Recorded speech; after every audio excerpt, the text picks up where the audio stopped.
الله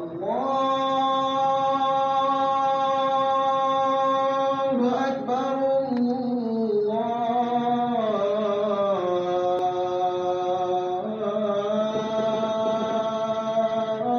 الله أكبر. إن الحمد لله نحمده ونستعينه ونستغفره ونتوب إليه ونعوذ بالله من شرور أنفسنا ومن سيئات أعمالنا من يهده الله فلا مضل له ومن يضلل فلا هادي له وأشهد أن لا إله إلا الله وحده لا شريك له وأشهد أن محمدًا عبده ورسوله صلى الله عليه وعلى آله وأصحابه وسلم تسليما كثيرا. أما بعد، عباد الله، أوصيكم ونفسي أولا بتقوى الله سبحانه وتعالى. يا أيها الذين آمنوا اتقوا الله حق تقاته ولا تموتن إلا وأنتم مسلمون. يا أيها الذين آمنوا اتقوا الله وقولوا قولا سديدا يصلح لكم أعمالكم ويغفر لكم ذنوبكم ومن يطع الله ورسوله فقد فاز فوزا عظيما. اللهم اجعلنا من الفائزين. إخوة في الله، يقول الله سبحانه وتعالى في كتابه الكريم: بسم الله الرحمن الرحيم، وإذ تأذن ربكم لئن شكرتم لأزيدنكم ولئن كفرتم إن عذابي لشديد.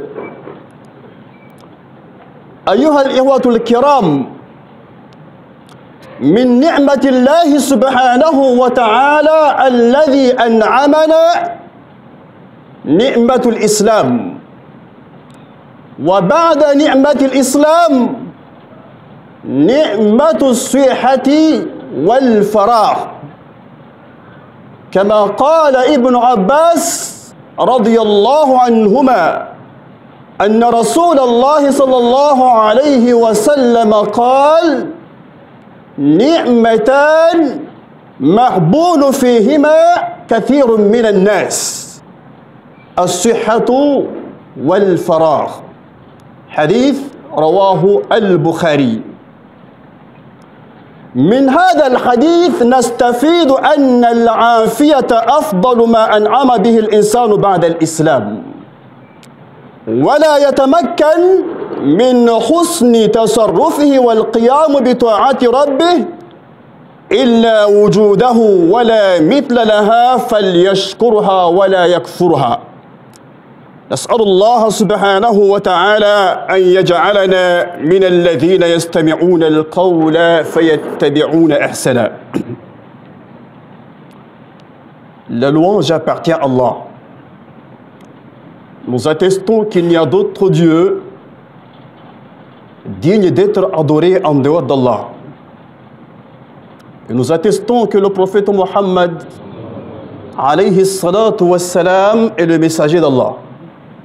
Que la paix et la bénédiction d'Allah soient accordées au prophète bien-aimé Mohammed alayhi salatu wassalam, sur sa noble famille, sur ses fidèles compagnons jusqu'au jour de la résurrection. Amin. En effet, Allah subhanahu wa ta'ala nous dit dans le Coran, en ces termes: Ya ayyuhalladhina amanu taqullaha haqqa tuqatih.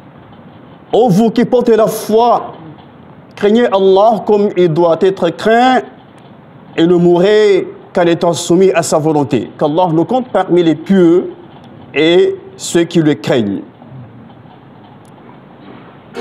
En effet, Allah subhanahu wa ta'ala nous dit dans le Coran, dans le verset 14 de la sourate, dans le verset 7, pardon, de la sourate Ibrahim: Bismillahir Rahmanir Rahim, wa إذ تأذن ربكم لئن شكرتم لأزيدنكم وَلَئِن كَفَرْتُمْ إِنَّ عَذَابِي لَشَدِيدٌ. Et lorsque votre Seigneur proclama, si vous êtes reconnaissant, très certainement j'augmenterai mes bienfaits pour vous. Mais si vous êtes ingrat, mon châtiment sera terrible. Dans ce verset, Allah subhanahu wa ta'ala nous fait comprendre que le croyant doit être reconnaissant vis-à-vis des bienfaits de Allah. Et parmi les bienfaits d'Allah, il y a l'islam. Après l'islam, le prophète alayhi salatu wassalam, dans un hadith rapporté par Ibn Abbas, nous parle de deux bienfaits importants, à savoir, comme le hadith le stipule, ni'matan ma'boulu kathirun minhuma min an-nas. L'hadith nous dit que il y a deux bienfaits à propos desquels beaucoup de gens sont perdants: la santé et le temps libre. Dans cet hadith, le prophète alayhi salatu wassalam a comparé notre corps comme une entreprise. Et quand vous êtes créateur d'entreprise, soit vous gagnez, soit vous perdez. Tout dépendra de comment? De la façon dont vous gérez votre entreprise. Donc votre corps est une entreprise. La santé, c'est un bienfait auquel le croyant doit vraiment être reconnaissant. Malheureusement, nous n'accordons aucune importance à ce bienfait-là. Nous avons la santé aujourd'hui, mais nous faisons quoi avec cette santé, mes frères en Dieu? Qu'est-ce qu'on fait avec cette santé? Il faut qu'on remercie Allah. Et la meilleure façon de remercier Allah subhanahu wa ta'ala, c'est de se servir de cette santé-là pour faire quoi? Pour lui obéir, pour l'adorer, pour le remercier, pour accomplir les meilleures bonnes œuvres. Un exemple banal. En toute sincérité, c'est entre nous.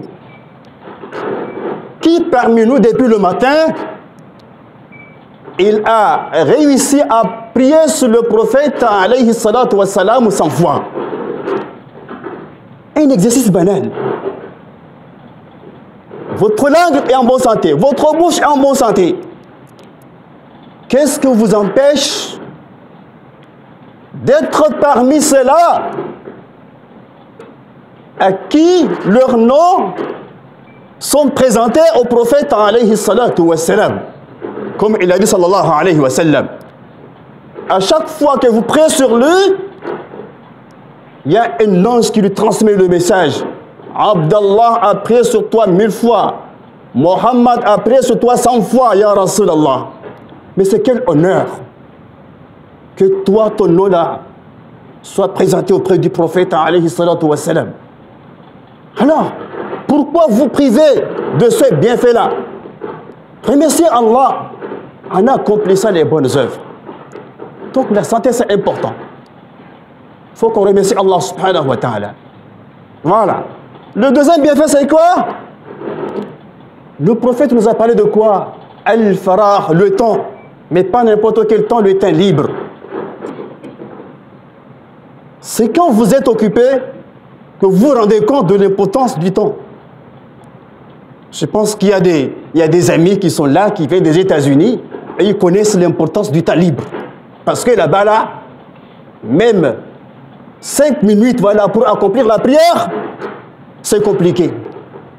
Mais ici, là, on passe 1 heure, 2 heures, 3 heures. Gaspillage. Gaspillage. Avec le portable, jusqu'à ce que la tête nous fait mal. Je ne sais pas combien de récompenses on a gagné, voilà, en consultant les messages reçus voilà, dans la journée. Qu'Allah subhanahu wa ta'ala fasse miséricorde. Naam.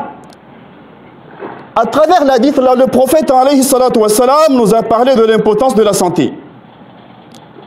Bien que le bienfait de la santé soit négligé par beaucoup, l'intelligent parmi nous, c'est celui-là vraiment qui profite de sa santé et qui préserve celle-ci et la met au service de tout ce qui est profitable et utile dans la vie d'ici-bas et dans l'au-delà.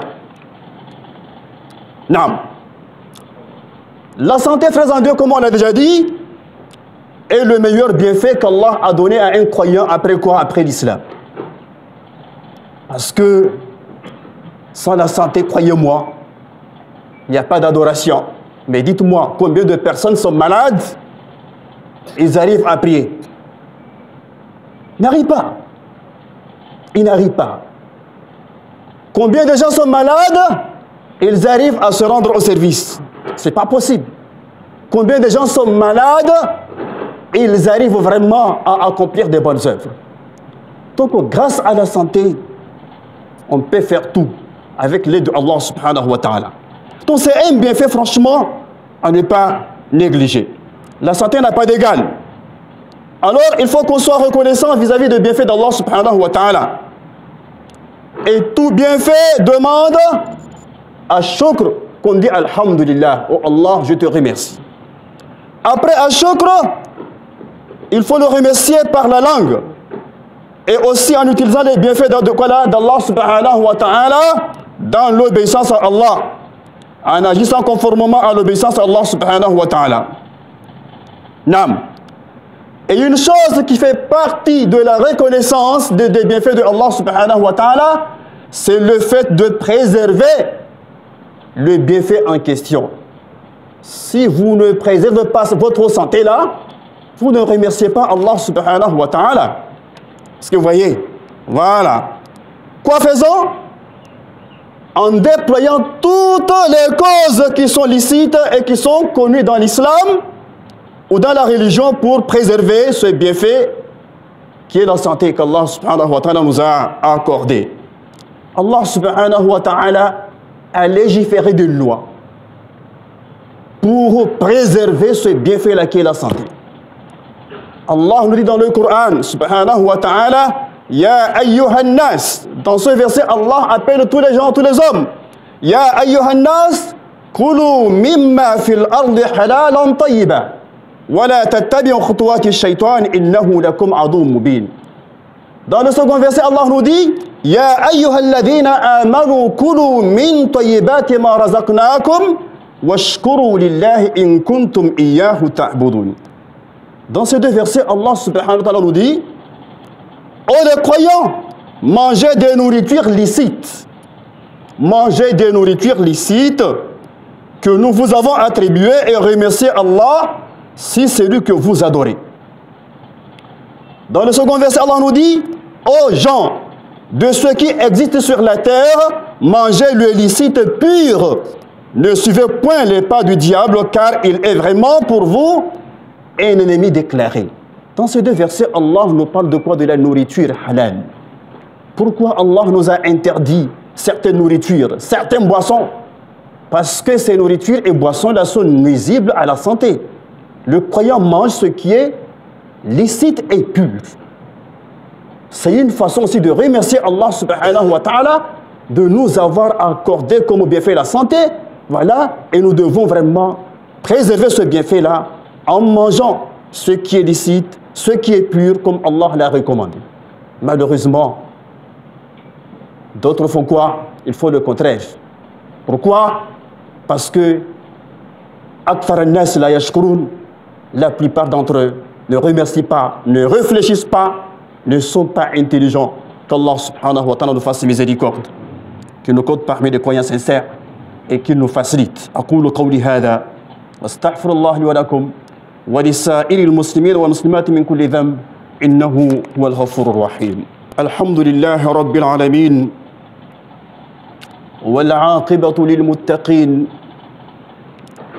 ولا عدوان إلا على الظالمين وأشهد أن لا إله إلا الله وحده لا شريك له وأشهد أن محمدا عبده ورسوله صلى الله عليه وعلى آله وأصحابه وسلم تسليما كثيرا أما بعد عباد الله أوصيكم ونفسي أولا بتقوى الله سبحانه وتعالى يا أيها الذين آمنوا اتقوا الله وقولوا قولا سديدا يصلح لكم أعمالكم ويغفر لكم ذنوبكم ومن يطع الله ورسوله فقد فاز فوزا عظيما اللهم اجعلنا من الفائزين. Et parmi les spécificités de l'islam, c'est le fait de préserver la santé. Les indications allant dans ce sens sont très nombreuses, que ce soit dans le Coran, mais dans la sunna du prophète, alayhi salatu wa salam. Allah a dit subhanahu wa ta'ala wa kulu washrabu wa la tusrifu inna Allah la yuhibbul musrifin. Et mangez et buvez et ne commettez pas d'excès car Allah n'aime pas ceux qui commettent des excès. Surat al-A'raf verset 31. Les savants expliquent que ce verset englobe toute la médecine, c'est-à-dire la modération dans la nourriture et dans la boisson, comptant parmi les plus grandes causes qui préservent la santé. Aujourd'hui, les médecins sont clairs là-dessus. Nous mangeons mal. Notre nourriture ne répond pas par rapport à quoi? Par rapport aux nutriments dont le corps a besoin. Nous mangeons quoi? Des nourritures remplies d'engrais chimiques, des herbicides et consorts. Nous buvons quoi? Des eaux usées, des boissons même, c'est des sucreries, oui, mais qui ne sont pas bons pour la santé. Allah nous dit quoi? Et ne commettez pas d'excès.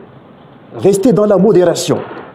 Mangez juste ce qu'il vous faut pour être en bonne santé. Pour être en bonne santé.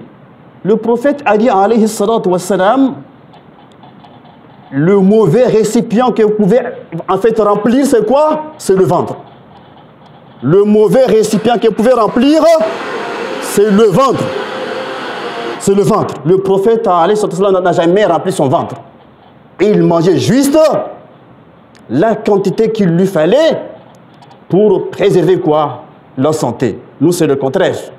On mange jusqu'à avoir des problèmes. Jusqu'à avoir des problèmes. Là, on n'a pas respecté ce qu'Allah a dit. Wa kulu washrabu wa la tusrifu. Inna Allah la yuhibbu al-musrifin. Donc l'islam nous invite, d'accord, c'est-à-dire à être de quoi? Dans la modération, à travers la nourriture, à travers les boissons. Faisons beaucoup attention. À travers quoi? À travers notre manger, à travers nos boissons. Faisons beaucoup attention. Parce que la nourriture nous cause beaucoup de problèmes aujourd'hui. Les boissons nous causent beaucoup de problèmes aujourd'hui. Les gens pensent que c'est l'alcool qui est dangereux. Ce n'est pas l'alcool seulement. Même les sucreries sont dangereux. Parce que, à vrai dire, il faut qu'on se pose la question. Qui a une fois vu, en passant devant la brasserie du Bénin, des camions qui passent avec des fruits, qui connaît les champs des fruits, des carottes, des orangers, voilà, de la brasserie. Il n'y en a pas. Toutes ces boissons-là, c'est quoi? C'est des poudres chimiques que les Chinois fabriquent, voilà, pour nous créer des sérieux problèmes de santé. Parce qu'eux, ils ne s'amusent pas, en fait, ils n'ont pas besoin de notre santé, nous, là. Il faut nous créer des problèmes de santé, voilà, pour nous vendre des produits. Et c'est comme ça. Quels sont les facteurs pour qu'on puisse vraiment être en bonne santé aujourd'hui? Il y a plusieurs facteurs, mais nous allons citer, voilà, quelques-uns. Le premier facteur pour le musulman qui veut être en bonne santé, pour l'être humain qui veut être en bonne santé aujourd'hui, le premier facteur, c'est quoi? C'est le sport, mes frères. Le sport. Ça, tout le monde est unanime. Que ce soit les médecins, que ce soit les nutritionnistes, tout le monde est d'accord que le sport est important aujourd'hui. Malheureusement, combien de gens font du sport? Certes, les gens font du sport samedi, dimanche. Mais le sport de samedi, dimanche ne suffit pas, mes frères. Le sport, c'est au quotidien. Dans la mesure où tu manges tous les jours, tu dois faire du sport tous les jours. C'est un peu comme quelqu'un, voilà, qui se lève le matin, qui commence à se brosser jusqu'au soir. Et qui dit que, comme je me suis brossé durant la journée, demain, je ne vais pas me brosser. Non, ça ne marche pas. Chaque jour, on doit se brosser. Donc, chaque jour, on doit faire le sport. On nous dit quoi? Au moins 30 minutes d'exercice physique. Le sport, c'est quoi? C'est la marche. La marche, c'est du sport. C'est pas courir, voilà, aller jusqu'à la place, c'est pas vraiment ça. Nous parlons du sport médical. Et le simple fait de marcher, parcourir votre quartier, c'est du sport. Et l'avantage, c'est quoi? Vous vous levez le matin après la prière de Fajr. Vous mettez sur le chemin. Vous marchez pendant 30 minutes. Vous faites du dhikr. Astaghfirullah, la ilaha illallah, Allahumma salli ala Muhammad. C'est que vous bénéficiez doublement. Durant 30 minutes, voilà, faites quoi? Vous faites du dhikr. Le sport, mes frères, c'est important. Et c'est gratuit. On n'achète pas. C'est gratuit. Il faut qu'on fasse beaucoup d'efforts. Parce que quand vous allez à l'hôpital, c'est choquant.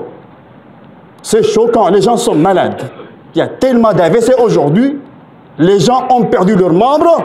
Et ce qui est bizarre, on vous a dit de faire du sport quand vous êtes en bonne santé. Vous ne le faites pas. Et c'est quand vous allez faire l'hémiplégie, vous allez perdre votre membre, vous n'arrivez même pas à marcher. C'est en ce moment-là, vous voulez faire du sport. Mais c'est contradictoire. C'est contradictoire. Faites du sport, s'il vous plaît. Nous voulons vraiment voir des musulmans en bonne santé. Le prophète a dit, alayhi salatu wassalam, al-mu'minu al-qawi. Le croyant fort, khayru wa ahabbu ila Allah. Il est meilleur et il est préféré par Allah subhanahu wa ta'ala que le croyant faible.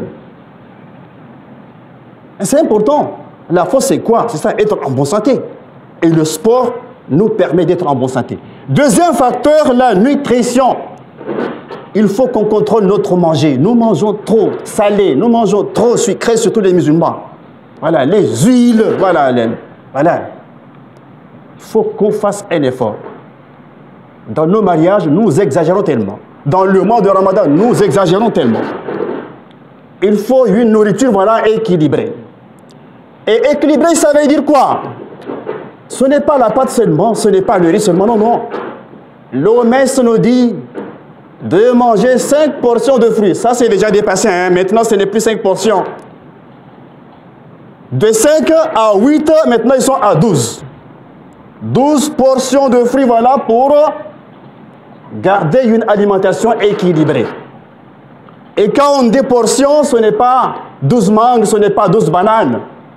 C'est des fruits mélangés. C'est-à-dire qu'il faut qu'il y ait des fruits rouges, des fruits verts, des fruits, en fait, tous les types de fruits, jusqu'à 12 portions de fruits et légumes, et chaque jour. Et on nous dit qu'en Europe, même là, il n'y a que 4% de la population européenne qui arrive à respecter ce critère-là. À plus forte raison chez nous en Afrique. Voilà. Alors, qui a, la journée d'hier là, qui a mangé un fruit, un seul fruit seulement, toute la journée d'hier? Voilà, c'est difficile. Maintenant, quand on parle de fruits là, c'est quoi? Quand vous prenez les oranges d'aujourd'hui là, ça c'est de n'importe quoi. C'est pas vraiment orange, c'est pas vraiment banane, ce ne sont pas les fruits là. Peut-être il faut manger 100 oranges là, voilà, pour qu'on puisse avoir l'équivalent de l'orange, d'un seul orange de 1950. Ah oui, c'est ça. Donc quand on dit fruits là, vraiment là, il y a problème aussi. Troisième critère très rapidement, c'est quoi? Il faut le jeûne. Il faut de temps à autre jeûner, mes frères. Subhanallah. Le prophète alayhi salatu wa salam, c'est un grand docteur. Jeûner lundi et jeudi. Jeûner ya ayyamul bid. Le musulman, voilà, en respectant la sunna, subhanallah, il ne fait que jeûner. Et ça ne fait qu'à lui donner vraiment une parfaite santé. Sallallahu alayhi wa sallam. Est-ce que vraiment, on ne doit pas à tout moment prier sur lui, sallallahu alayhi wa sallam? Il faut qu'on prie beaucoup sur lui, sallallahu alayhi wa sallam. Parmi les critères, le sommeil. Il faut bien dormir. Il faut bien dormir, il faut se reposer. Les gens courent du matin jusqu'au soir. La course à la richesse. Et au finish, on revient à la maison quoi? avec poche vide. Voilà, on court trop et pourtant voilà l'argent ne vient pas. Parce que quand vous courez, vous êtes en train de chasser l'argent. Alors, il faut rester pour que l'argent vienne vers vous. Donc, il faut vous reposer. Trouvez un temps pour vous reposer un peu. C'est important pour la santé. Autre chose, la sexualité. Ça, c'est pour les mariés. La sexualité. C'est scientifique, hein, c'est pas moi qui le dis. Hein. Je vous assure, allez chercher sur le net. La sexualité. On dit qu'un homme normal, un homme marié, dans la semaine, il doit vraiment faire jusqu'à 12 fois avec sa femme pour avoir une parfaite santé. C'est prouvé scientifiquement. Malheureusement, on a un problème parce que les gens ne répondent pas. Les gens ne répondent pas. Pourquoi? Parce qu'on est tellement stressé, le cerveau est saturé alors que le signal vient du cerveau. Et si votre cerveau est saturé, il n'y a pas de signal. En bas là, ça ne marche pas. Au final, c'est pourquoi il y a tellement de divorces aujourd'hui. Il y a tellement de divorces aujourd'hui là, et les gens ne comprennent pas. Les gens pensent que monsieur ne donne pas à manger à madame, c'est pas vraiment ça. Ce que monsieur ne répond pas. Mais madame en fait, ne veut pas vraiment dire la vérité. Ça là, c'est une maladie. Il faut trouver quoi? La solution, il y en a. Qu'Allah nous aide. Pour finir, l'hygiène de vie. Respecter ce que le prophète a dit, alayhi salatu wassalam. Manger sainement, laver les mains avant de manger. C'est que respecter l'hygiène, voilà quelques facteurs qui nous permettent de rester en bonne santé. Qu'Allah subhanahu wa ta'ala nous préserve des maladies inguérissables. Qu'Allah nous garde en bonne santé. Qu'il garde nos parents, nos familles en bonne santé, ya Rabbal Alamin. Qu'Allah nous facilite, ya Rabbal Alamin, ya Rabb. Qu'Allah subhanahu wa ta'ala nous guide sur le droit chemin, ya Rabbal Alamin. إن الله وملائكته يصلون على النبي يا أيها الذين آمنوا صلوا عليه وسلموا تسليما اللهم صل على محمد وعلى آل محمد كما صليت على إبراهيم وعلى آل إبراهيم إنك حميد مجيد اللهم بارك على محمد وعلى آل محمد كما باركت على إبراهيم وعلى آل إبراهيم إنك حميد مجيد اللهم أعز الإسلام والمسلمين وذل الشرك والمشركين ودمر أعداءنا وأعداء الدين وانصر عبادك المخلصين يا رب العالمين اللهم يسرنا ولا توسلنا ولا تردنا خيبين اللهم إنا نسألك الأمن والسلام في توغو وفي بوركينا فاسو وفي مالي وفي غيني وفي كل مكان يا رب العالمين يا أرحم الراحمين اللهم يسرنا ولا توسلنا يا رب العالمين وصلى الله على نبينا محمد وعلى آله وأصحابه الأخيار وسلم تسليما كثيرا قوموا إلى صلاتكم يرحمني ويرحمكم الله